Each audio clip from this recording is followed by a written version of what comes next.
Hi guys, ඉතින් කොහමද ඔයාලට? ඉතින් මම අද ගෙනාවේ ඔයාලට සුපිරිම වීඩියෝ එකක්. ඉතින් ඔයාලගේ ගේමින් performance වැඩි කරගන්න පුළුවන් අලුත්ම developer options ටිකක් තමයි මම අද ගෙනාවේ. ඒ වගේම ඔයාලා කවදාවත් try කරලා නැති අලුත්ම developer options settings එක තමයි මම අද ආවේ. ඔයාලගේ games වලට වැදගත් වෙන ඒ වගේම ඔයාලගේ phone එකේ performance බලා ගන්න පුළුවන් system එකටම default ආපු settings තමයි මම අද ඔයාලට ගෙනාවේ. ඉතින් වැඩි කතා නැතුව යමු මොනවද මේ settings කියලා බලන්න.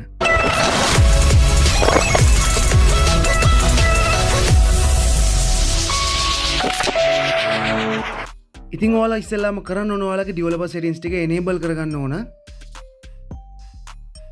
ඉතින් මගේ steps follow කරලා ඔයාලට පුළුවන් developer option settings enable කරගන්න.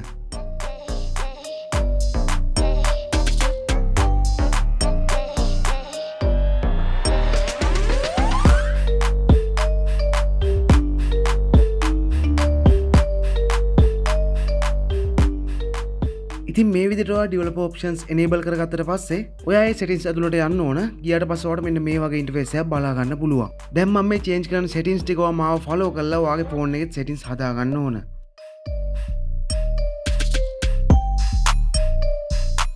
ඔයාලට බලා ගන්න පුළුවන් මෙතන තියෙනවා GPU driver කියලා එකක්. ඔයා අන්න ඒක touch කරලා මෙන්න මේ විදිහට ඇතුළට යන්න ඕන. දැන් ඔයා play කරන games ඒ වගේම phone එකේ තියෙන හැම game එකක්ම මේ විදිහට select කරලා ඔයාට මෙන්න මේ මම කරනවා වගේ system graphic driver කියන එකට change කරගන්න ඕනේ. ඉතින් ඔයාගේ phone එකේ තියෙන හැම game එකක්ම මෙන්න මේ විදිහට system graphic driver කියන එකට change කරගන්න ඕන.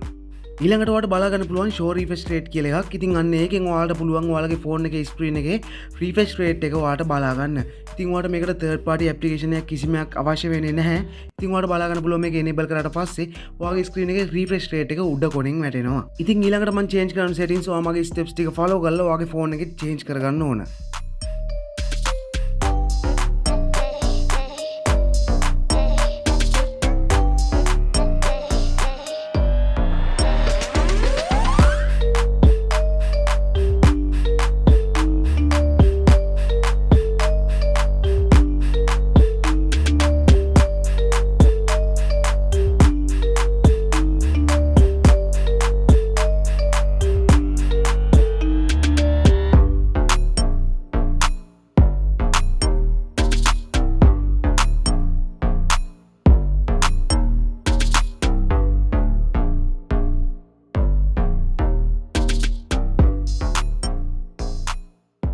ඊළඟට ඔයාලට බලා ගන්න පුළුවන් GPU watch කියලා එකක්. ඔයා අන්න ඒක ඇතුළට ගියාට පස්සේ ඔයාලට මෙන්න මේ වගේ බලා ගන්න පුළුවන්.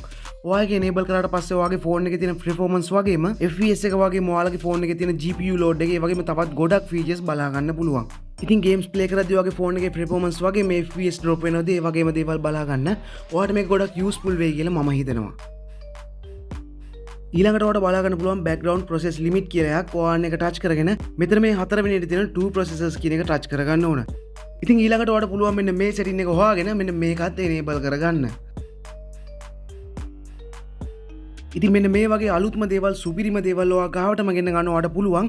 මම subscribe කරලා bell icon එක click කරලා තියාගන්න.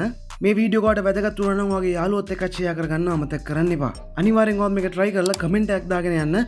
ඉතින් අදට ගිහින් එන්නම් මේ වගේ තවත් වීඩියෝ එකකින් තවත් දවසක හමු වෙමු.